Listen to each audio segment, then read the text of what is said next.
when the Roman Empire really started? That is a very interesting question. What if I told you that the Roman Empire did not begin when Octavian Augustus proclaimed himself emperor?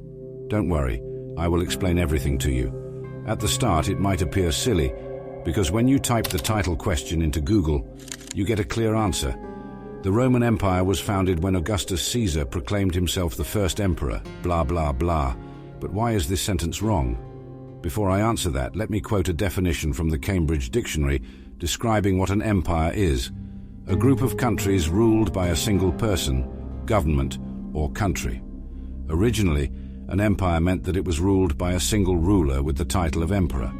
However, as you can see, its meaning shifted, and because of that, we have countries like the British Empire without a single emperor, or the French colonial empire with a republican government. Do you see where this is going? So, as I stated, an empire doesn't necessarily need an emperor.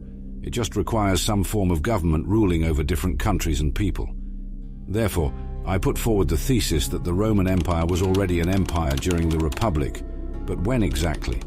That is a really interesting question. Let's start from the beginning. According to Roman tradition, the Republic began in 509 BC, when a group of noblemen overthrew the last king of Rome. The Romans replaced the king with two consuls, rulers who had many of the same powers as the king, but were elected to serve one-year terms. Each consul could veto or reject the actions of the other consul. Although the office of consul probably did not exist in its final form until around 300 BC, the idea behind this change, to prevent any one man from becoming too powerful, was present early on in Roman thought and shaped many of Rome's political institutions. I bring this information to you because in the year 509 BC, Rome was just a single city-state and definitely wasn't an empire yet.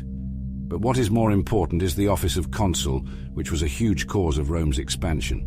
Let's jump to the year 264 BC, just before the start of the First Punic War. As you can see on the map, the Roman Republic had been aggressively expanding in the southern Italian mainland.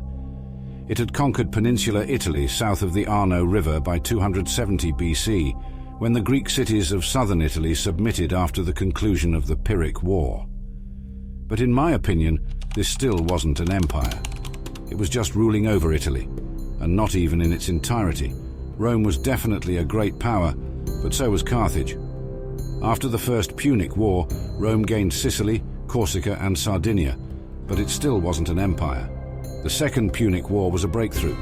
The Roman Republic devastated its biggest enemy, Carthage, and pretty much destroyed its power status, making Rome a hegemon of the Western Mediterranean, most of Spain, and all of Italy.